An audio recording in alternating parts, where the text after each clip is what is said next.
जी अज़ीज़ तलबा तालिबात, आपकी खिदमत में मेरा सलाम। उम्मीद करता हूँ कि आप सब खैरियत से होंगे। तो आज हम बात करेंगे नावल के हवाला से।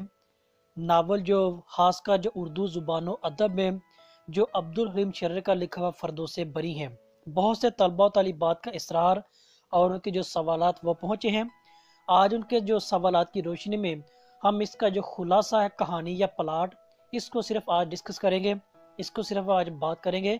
इसका जो तहकीकी और तनकीदी जैसे हम अपने आने वाले लेक्चर्स में उन पे बात करेंगे। आज सिर्फ अपने तलबा तालिबात की जो आसानी के लिए जो अब्दुल हलीम शर्र का लिखा हुआ नावल फ़रदौस बरी हैं, आज उसका कहानी व प्लाट सिर्फ इसी को देखेंगे ताकि बआसानी तरीके से हम उसके मानी व मफ़हूम को जान सके, पहचान सकें।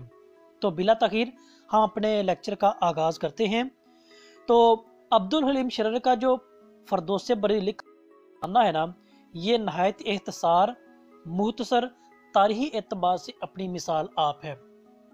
हम इसके अगर मुख्तसर तौर पर तारुफ पर बात करें तो ये फ़िरका बातनिया के हवाले से एक अजीम शाहकार है तारीख़ी एतबार से, जो अब्दुल हलीम शर्र का लिखा हुआ है। और उन्होंने वक़्त की नब्ज़ पर हाथ रख कर इसको लिखा और कारी के मजाज और अदबी ज़ौक़ को बांपने का एक अजीम जो कारनामा वो सर अंजाम दिया है।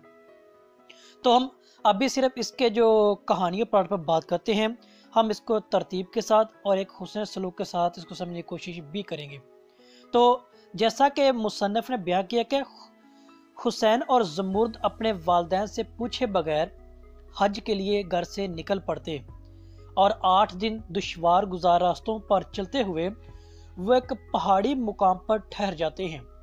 ज़मुर्द कहती है कि पास ही इसके बाई की कब्र है, यहाँ उसे फातिहा ख्वानी करनी है। हुसैन उसको जवाब में कहता है, यहाँ पर परियों का घर है और ख़तरा मौजूद है। ज़मुर्द हुसैन की एक नहीं सुनती और हुसैन के साथ आगे बढ़ती है। फातिहा ख्वानी के बाद उन्हें पहाड़ी की ढलवान पर रोशनियाँ दिखाई देती हैं।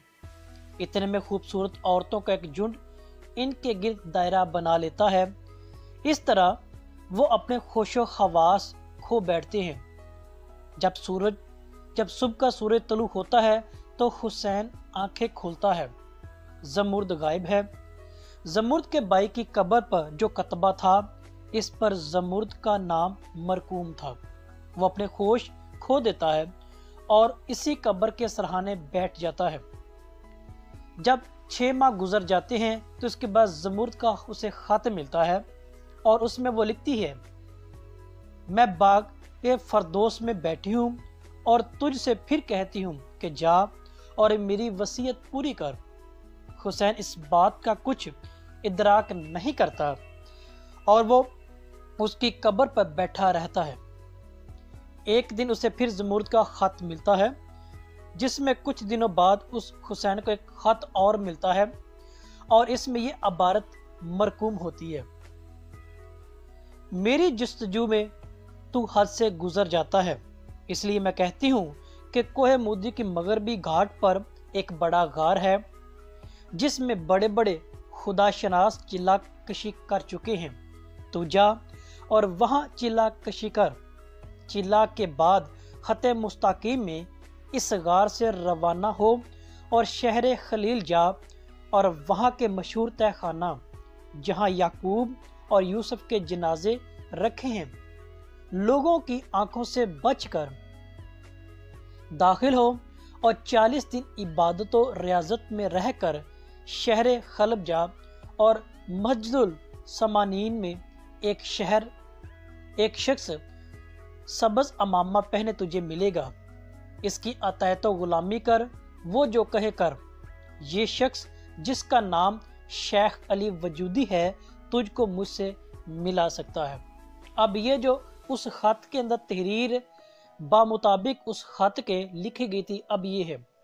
तो आगे लिखा है, हुसैन ज़मुर्द के खत पर अमल करते हुए शेख अली वजूदी के यहाँ पहुँच जाता है और इसका मुरीद बन जाता है।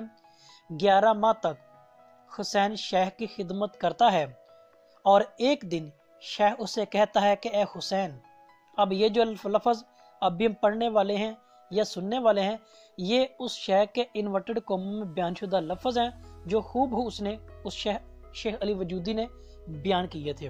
تو لکھا ہے، جا اور امام نجم الدین نشا پوری کو ختم کر دے۔ حسین وہ پریشانی کا شکار ہو جاتا ہے، مگر وجودی اپنی لچھے دار تقریر سے حسین کو اس قدر متاثر کرتا ہے کہ وہ نجم الدین نشا پوری کو تہ کر دیتا ہے۔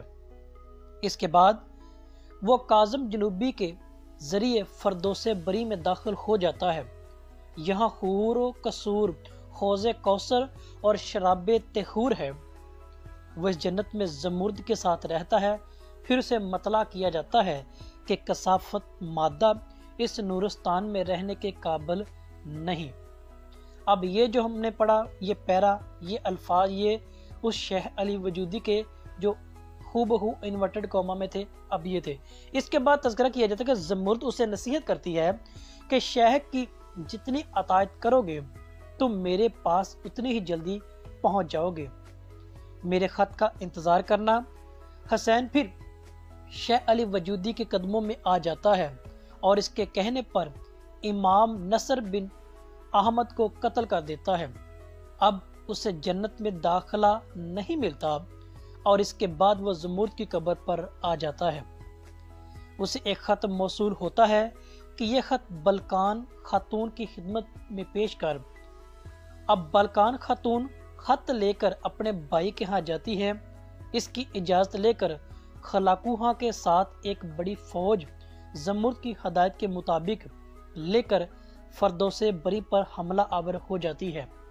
اس قلعے کی اینٹ سے اینٹ بجا دی جاتی ہے۔ حسین یہاں شیخ علی وجودی، تورمانی اور کاظم جنوبی کو تہ و تیگ کر دیتا ہے، یعنی ان کو مار دیتا ہے، ختم کر دیتا ہے۔ آخر میں بلقان خاتون کے کہنے پر خلاقو خاں کے حکم سے شیخ نصیر الدین توسی حسین اور زمرد کا نکاح کر دیتے ہیں۔ پھر یہ حج کے لیے روانہ ہوتے ہیں۔ کعبہ میں جا کر گڑ گڑا کر اپنے گناہوں کی معافی طلب کرتے ہیں اور واپس آ کر بلقان بیگم کے ساتھ ہنسی خوشی زندگی گزارنے لگتے ہیں۔ عزیز طلبہ طالبات، یہ جو لکھا ہوا فردوس بری ناول کا مختصر جو پلاٹ، خاکہ کہہ لیں، خلاصہ کہہ لیں، آج ہم نے اس کے بارے میں جانا ہے۔ اب ہمیں کہانی کا بنیادی جو سکیچ یا ڈھانچہ ہے وہ پتہ چل گیا ہے۔ ہم آنے والے ایام میں اس کی جو تنقیدی اور تحقیقی جائزہ اس پر بات کریں گے، اپنے طلبہ طالبات کی رہنمائی کے بارے سے اس پر مزید بات کرنے کی کوشش کریں گے۔ اس کے حوالے سے اگر کوئی آپ کا مزید سوال ہے، کسی بات کی آپ کو سمجھ نہیں ہے، تو کمنٹس باکس میں آگاہ ضرور کیجیے گا۔ آپ سب کا بہت شکریہ۔